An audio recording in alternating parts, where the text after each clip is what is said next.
Dracula, Chapter 1. Written by Bram Stoker. Narrated for you by Jonathan Dunne. Original year of publication, 1897. This work is in the public domain. Production and narration copyright, 2025. Jonathan Dunne.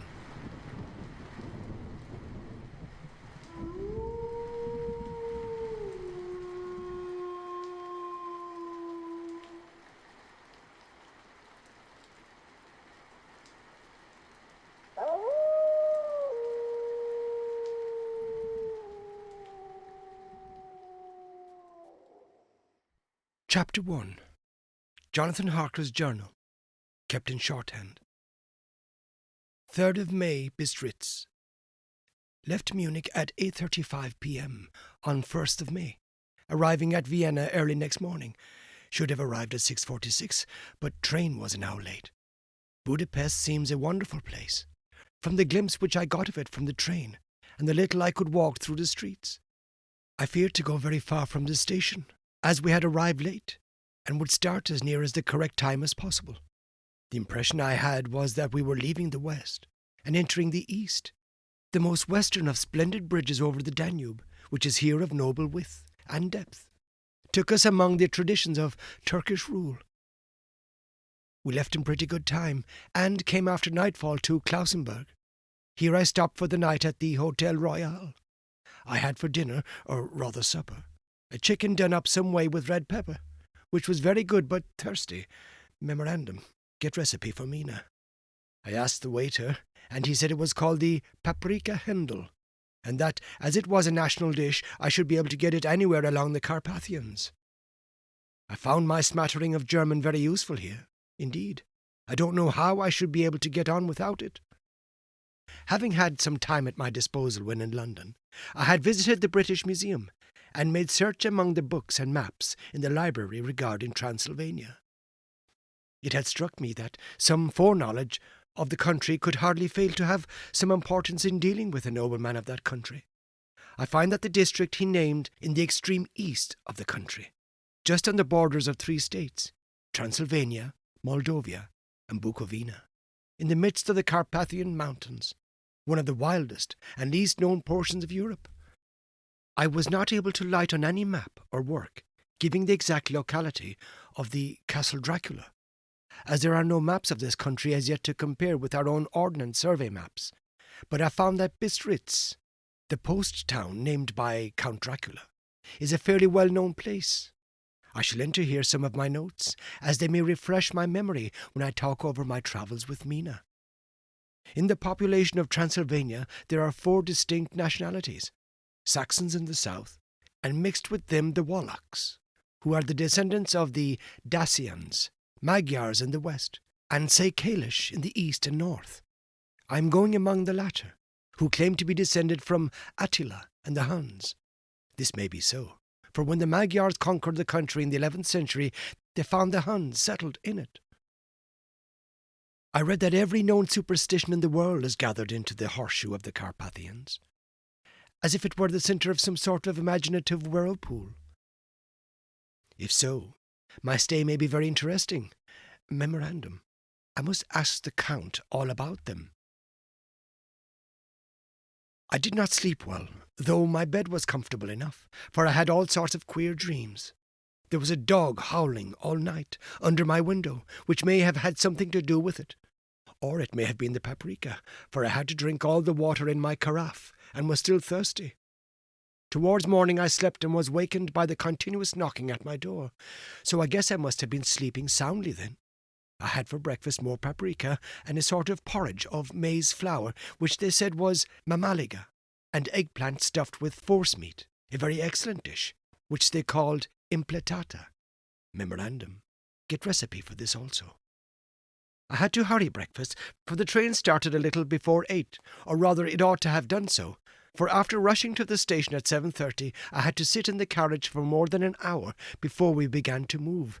It seems to me that the further east you go, the more unpunctual are the trains. What ought they to be in China? All day long we seemed to dawdle through a country which was full of beauty of every kind. Sometimes we saw little towns or castles on the top of steep hills, such as we see in old missals. Sometimes we ran by rivers and streams which seemed from the wide stony margin on each side of them to be subject to great floods. It takes a lot of water, and running strong, to sweep the outside edge of a river clear. At every station there were groups of people, sometimes crowds, and in all sorts of attire. Some of them were just like the peasants at home, or those I saw coming through France and Germany, with short jackets and round hats and homemade trousers, but others were very picturesque. The women looked pretty, except when you got near them, but they were very clumsy about the waist. They had all full white sleeves of some kind or other, and most of them had big belts with a lot of strips of something fluttering from them like the dresses in a ballet, but of course they were petticoats under them. The strangest figures we saw were the Slovaks, who were more barbarian than the rest, with their big cowboy hats, great baggy dirty white trousers, white linen shirts, and enormous heavy leather belts, nearly a foot wide, all studded over with brass nails. They wore high boots with their trousers tucked into them, and had long black hair and heavy black moustaches. They were very picturesque, but do not look prepossessing. On the stage they would be set down at once as some old oriental band of brigands. They are, however, I am told, very harmless, and rather wanting in natural self-assertion. It was on the dark side of twilight when we got to Bistritz, which is a very interesting old place, being practically on the frontier, for the Borgo Pass leads from it into Bukovina. It has had a very stormy existence, and it certainly shows marks of it. 50 years ago a series of great fires took place, which made terrible havoc on 5 separate occasions. At the very beginning of the 17th century, it underwent a siege of 3 weeks, and lost 13,000 people, the casualties of war proper being assisted by famine and disease. Count Dracula had directed me to go to the Golden Crone Hotel, which I found, to my great delight, to be thoroughly old-fashioned, for of course I wanted to see all I could of the ways of the country. I was evidently expected, for when I got near the door I faced a cheery-looking elderly woman in the usual peasant dress, white undergarment with long double apron, front and back, of coloured stuff fitting almost too tight for modesty. When I came close, she bowed and said, "The Englishman?" "Yes," I said, "Jonathan Harker." She smiled, and gave some message to an elderly man in white shirt sleeves, who had followed her to the door. He went, but immediately returned with a letter. "My friend, welcome to the Carpathians. I am anxiously expecting you. Sleep well tonight. At 3 tomorrow, the diligence will start for Bukovina. A place on it is kept for you. At the Borgo Pass, my carriage will await you, and will bring you to me. I trust that your journey from London has been a happy one, and that you will enjoy your stay in my beautiful land. Your friend, Dracula." 4th of May. I found that my landlord had got a letter from the Count, directing him to secure the best place on the coach for me, but on making inquiries as to details he seemed somewhat reticent, and pretended that he could not understand my German. This could not be true, because up to then he had understood it perfectly. At least, he answered my questions exactly as if he did. He and his wife, the old lady who had received me, looked at each other in a frightened sort of way. He mumbled out that the money had been sent in a letter, and that was all he knew. When I asked him if he knew Count Dracula, and could tell me anything of his castle, both he and his wife crossed themselves, and, saying that they knew nothing at all, simply refused to speak further. It was so near the time of starting that I had no time to ask anyone else, for it was all very mysterious, and not by any means comforting. Just before I was leaving, the old lady came up to my room, and said in a very hysterical way, "Must you go? Oh, young heir, must you go?" She was in such an excited state that she seemed to have lost her grip of what German she knew, and mixed it all up with some other language which I did not know at all. I was just able to follow her by asking many questions. When I told her that I must go at once, and that I was engaged on important business, she asked again, "Do you know what day it is?" I answered that it was the 4th of May. She shook her head, as she said again, "Oh, yes, I know that, but do you know what day it is?"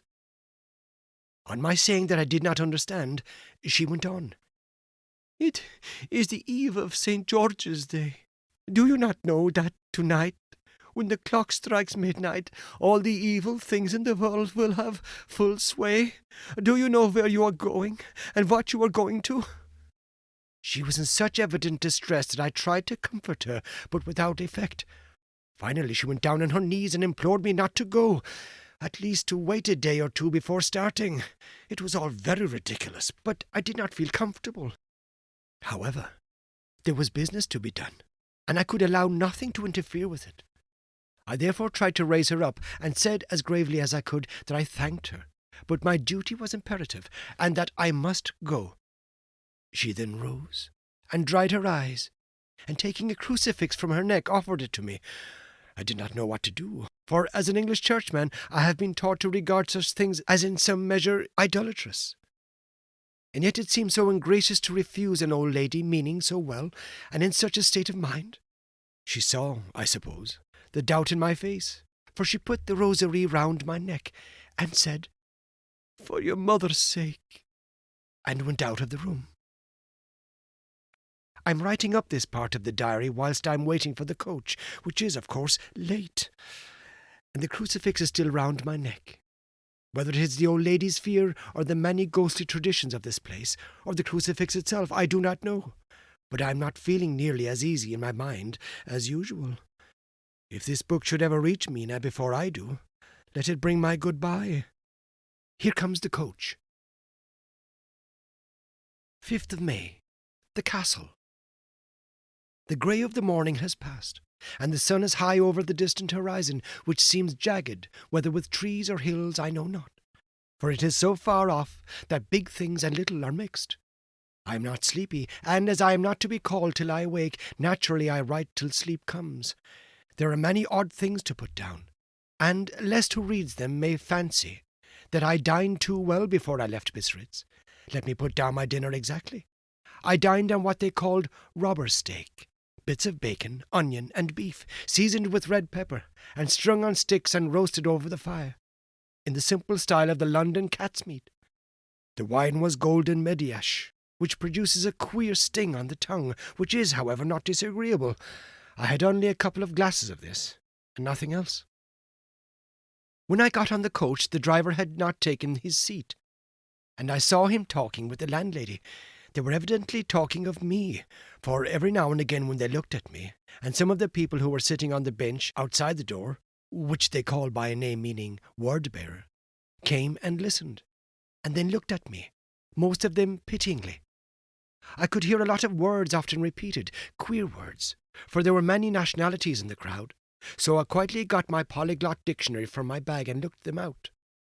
I must say they were not cheering to me, for amongst them were Ordog, Satan, Pokol, Hell, and Stregoica, Witch, Vrolok, and Vloslak, both of which mean the same thing, one being Slovak and the other Servian, for something that is either werewolf or vampire.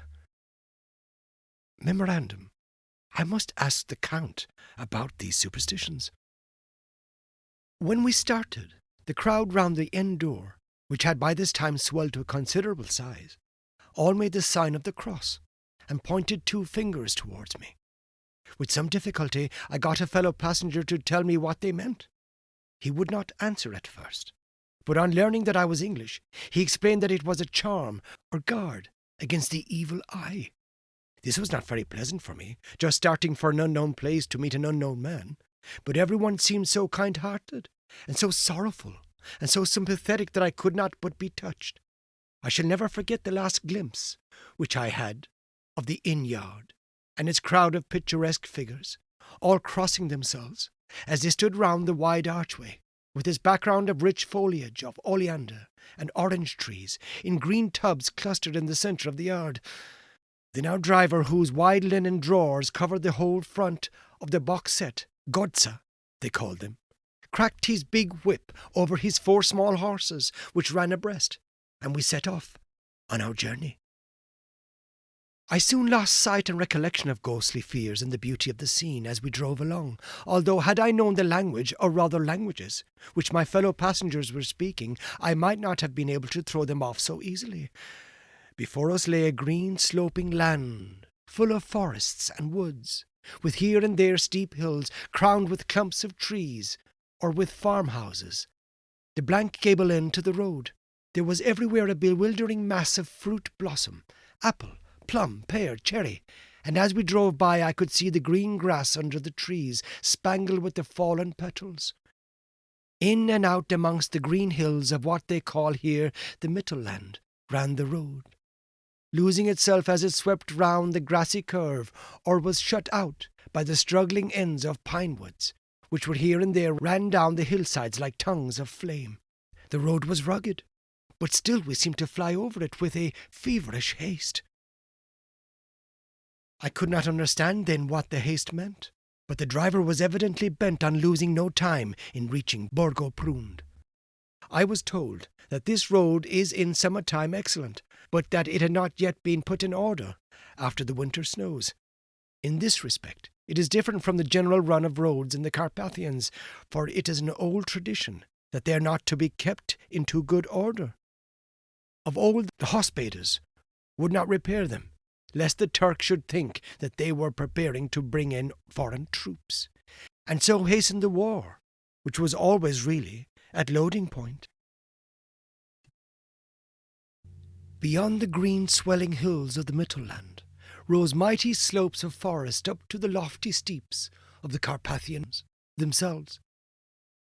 Right and left of us they towered, with the afternoon sun falling full upon them, and bringing out all the glorious colours of this beautiful range, deep blue and purple in the shadows of the peaks, green and brown where grass and rock mingled, and an endless perspective of jagged rock and pointed crags, till these were themselves lost in the distance, where the snowy peaks rose grandly. Here and there seemed mighty rifts in the mountains, through which, as the sun began to sink, we saw now and again the white gleam of falling water. One of my companions touched my arm as we swept round the base of a hill and opened up the lofty, snow-covered peak of a mountain which seemed, as we wound on our serpentine way, to be right before us. "Look, Istensteck, God's seat!" And he crossed himself reverently.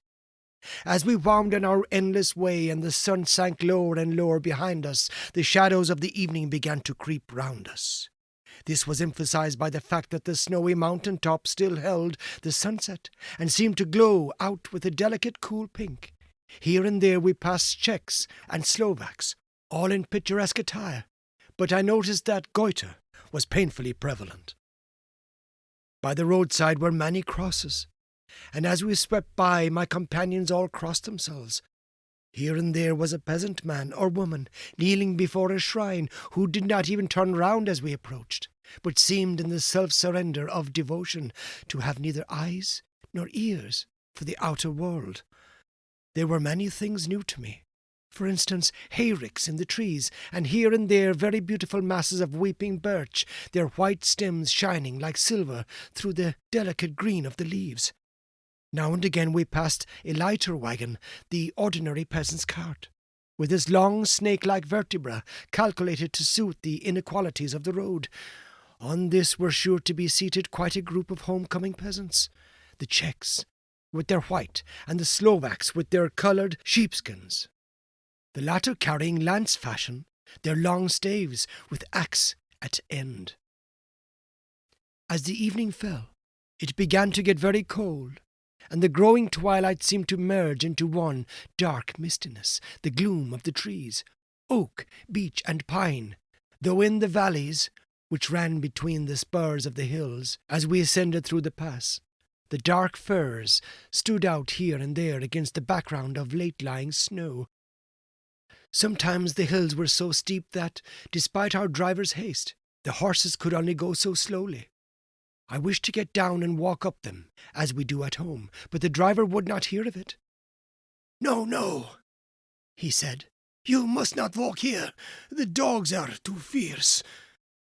And then he added, with what he evidently meant for grim pleasantry, for he looked round to catch the approving smile of the rest, "And you may have enough of such matters before you go to sleep." The only stop he would make was a moment's pause to light his lamps. When it grew dark, there seemed to be some excitement amongst the passengers, and they kept speaking to him, one after the other, as though urging him to further speed. He lashed the horses unmercifully with his long whip, and with wild cries of encouragement urged them on to further exertions. Then, through the darkness, I could see a sort of patch of grey light ahead of us, as though there were a cleft in the hills. The excitement of the passengers grew greater. The crazy coach rocked on, its great leather springs, and swayed like a boat tossed in a stormy sea. I had to hold on. The road grew more level, and we appeared to fly along. Then the mountains seemed to come nearer to us, on each side, and to frown down upon us. We were entering on the Borgo Pass. One by one several of the passengers offered me gifts, which they pressed upon me with an earnestness which would take no denial. These were certainly of an odd and varied kind, but each was given in simple good faith, with a kindly word and a blessing, and that strange mixture of fear-meaning movements which I had seen outside the hotel at Bistritz, the sign of the cross and the guard against the evil eye. Then, as we flew along, the driver leaned forward and on each side of the passengers, craning over the edge of the coach, peered eagerly into the darkness. It was evident that something very exciting was either happening or expected. But though I asked each passenger, no one would give me the slightest explanation. This state of excitement kept on for some little time, and at last we saw before us the pass opening out on the eastern side. There were dark rolling clouds overhead, and in the air the heavy oppressive sense of thunder. It seemed as though the mountain range had separated two atmospheres, and that now we had got into the thunderous one. I was now myself looking out for the conveyance which was to take me to the Count. Each moment I expected to see the glare of lamps through the blackness, but all was dark. The only light was the flickering rays of our own lamps, in which the steam from our hard-driven horses rose in a white cloud. We could see now the sandy road lying white before us, but there was on it no sign of a vehicle. The passengers drew back with a sigh of gladness, which seemed to mock my own disappointment. I was already thinking what I had best do, when the driver, looking at his watch, said to the others something which I could hardly hear. It was spoken so quietly, and in so low a tone, I thought it was an hour less than the time. Then, turning to me, he said in German worse than my own, "There is no carriage here. The heir is not expected after all. He will now come on to Bukovina and return tomorrow or the next day, better the next day." Whilst he was speaking, the horses began to neigh and snort and plunge wildly, so that the driver had to hold them up. Then, amongst a chorus of screams from the peasants and a universal crossing of themselves, a calèche with 4 horses drove up behind us, overtook us, and drew up beside the coach. I could see from the flash of our lamps, as the rays fell on them, that the horses were coal-black and splendid animals. They were driven by a tall man with a long brown beard and a great black hat, which seemed to hide his face from us. I could only see the gleam of a pair of very bright eyes, which seemed red in the lamplight. As he turned to us, he said to the driver, "You are early tonight, my friend." The man stammered in reply, "The English heir was in a hurry." To which the stranger replied, "That is why, I suppose. You wished him to go on to Bukovina. You cannot deceive me, my friend. I know too much, and my horses are swift." As he spoke, he smiled, and the lamplight fell on a hard-looking mouth with very red lips, and sharp-looking teeth, as white as ivory. One of my companions whispered to another the line from Berger's Lenore. "Den die Toten reiten schnell, for the dead travel fast." The strange driver evidently heard the words, for he looked up with a gleaming smile. The passenger turned his face away, at the same time putting out his 2 fingers and crossing himself. "Give me the heir's luggage," said the driver. And with exceeding alacrity, my bags were handed out and put in the caleche. Then I descended from the side of the coach, as the caleche was close alongside, the driver helping me with a hand which caught my arm in a grip of steel. His strength must have been prodigious. Without a word he shook his reins. The horses turned, and we swept into the darkness of the pass. As I looked back, I saw the steam from the horses of the coach by the light of the lamps, and projected against it the figures of my late companions crossing themselves. Then the driver cracked his whip and called to his horses, and off they swept on their way to Bukovina. As they sank into the darkness, I felt a strange chill, and a lonely feeling came over me. But a cloak was thrown over my shoulders, and a rug across my knees, and the driver said in excellent German, "The night is chill, mine Herr, and my master, the Count, bade me take all care of you. There is a flask of Silverwetz, the plum brandy of the country, underneath the seat, if you should require it." I did not take any, but it was a comfort to know it was there all the same. I felt a little strangely, and not a little frightened. I think had there been any alternative, I should have taken it, instead of prosecuting that unknown night journey. The carriage went on at a hard pace, straight along. Then we made a complete turn and went along another straight road. It seemed to me that we were simply going over and over the same ground again. And so I took note of some salient point and found that this was so. I would have liked to have asked the driver what this all meant, but I really feared to do so, for I thought that, placed as I was, any protest would have had no effect in case there had been an intention to delay. By and by, however, as I was curious to know how time was passing, I struck a match, and by its light looked at my watch. It was within a few minutes of midnight. This gave me a sort of shock, for I suppose the general superstition about midnight was increased by my recent experiences. I waited with a sick feeling of suspense. Then a dog began to howl somewhere in a farmhouse far down the road, a long, agonized wailing as if from fear. The sound was taken up by another dog, and then another and another, till borne on the wind which now sighed softly through the pass, a wild howling began, which seemed to come from all over the country, as far as the imagination could grasp it through the gloom of the night. At the first howl the horses began to strain and rear, but the driver spoke to them soothingly, and they quieted down, but shivered and sweated, as though after a runaway from sudden fright.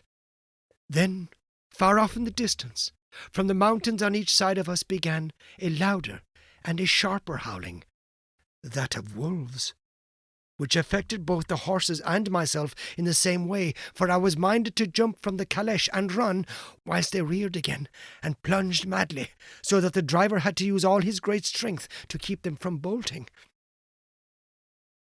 In a few minutes, however, my own ears got accustomed to the sound, and the horses so far became quiet that the driver was able to stand before them. He petted and soothed them, and whispered soothing in their ears, as I have heard of horse-tamers doing, and with extraordinary effect.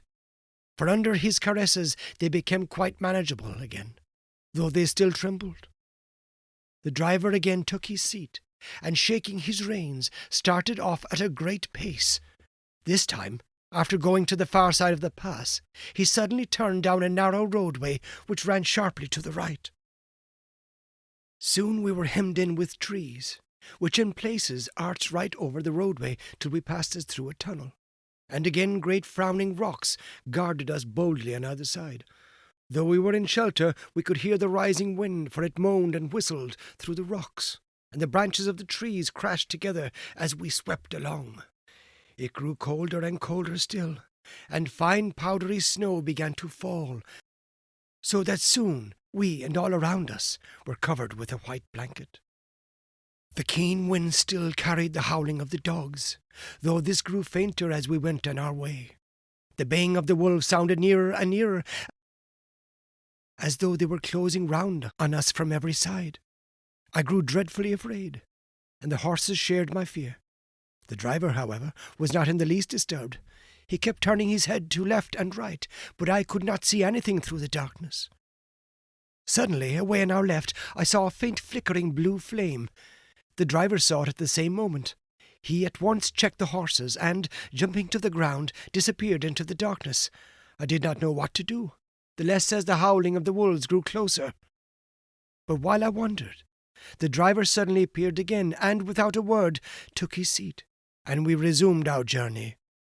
I think I must have fallen asleep and kept dreaming of the incident, for it seemed to be repeated endlessly. And now, looking back, it is like a sort of awful nightmare. Once the flame appeared so near the road that even in the darkness around us I could watch the driver's motions. He went rapidly to where the blue flame arose. It must have been very faint, for it did not seem to illumine the place around it at all, and gathering a few stones formed them into some device. Once there appeared a strange optical effect, where he stood between me and the flame. He did not obstruct it, for I could see its ghostly flicker all the same. This startled me, but as the effect was only momentary, I took it that my eyes deceived me, straining through the darkness. Then, for a time, there were no blue flames, and we sped onwards through the gloom with the howling of the wolves around us, as though they were following in a moving circle. At last there came a time when the driver went further afield than he had yet gone, and during his absence the horses began to tremble worse than ever, and to snort and scream with fright. I could not see any cause for it, for the howling of the wolves had ceased altogether. But just then the moon, sailing through the black clouds, appeared behind the jagged crest of a beetling, pine-clad rock, and by its light I saw around us a ring of wolves, with white teeth and lolling red tongues, with long sinewy limbs and shaggy hair. They were 100 times more terrible in the grim silence which held them than even when they howled. For myself, I felt a sort of paralysis of fear. It is only when a man feels himself face to face with such horrors that he can understand their true import. All at once, the wolves began to howl as though the moonlight had had some peculiar effect on them. The horses jumped about and reared and looked helplessly round with eyes that rolled, in a way painful to see. But the living ring of terror encompassed them on every side, and they had perforce to remain within it. I called to the coachman to come, for it seemed to me that our only chance was to try to break out through the ring and to aid his approach. I shouted and beat the side of the caleche, hoping by the noise to scare the wolves from that side, so as to give him a chance of reaching the trap. How he came there I know not, but I heard his voice raised in a tone of imperious command, and looking towards the sound, saw him stand in the roadway. As he swept his long arms, as though brushing aside some impalpable obstacle, the wolves fell back, and back further still. Just then a heavy cloud passed across the face of the moon, so that we were again in darkness. When I could see again, the driver was climbing into the caleche, and the wolves had disappeared. This was all so strange and uncanny that a dreadful fear came upon me, and I was afraid to speak or move. The time seemed eternal as we swept on our way, now in almost complete darkness, for the rolling clouds obscured the moon. We kept on ascending, with occasional periods of quick descent, but in the main always ascending. Suddenly, I became conscious of the fact that the driver was in the act of pulling up the horses in the courtyard of a vast ruined castle, from whose tall black windows came no ray of light, and whose broken battlements showed a jagged line against the moonlit sky.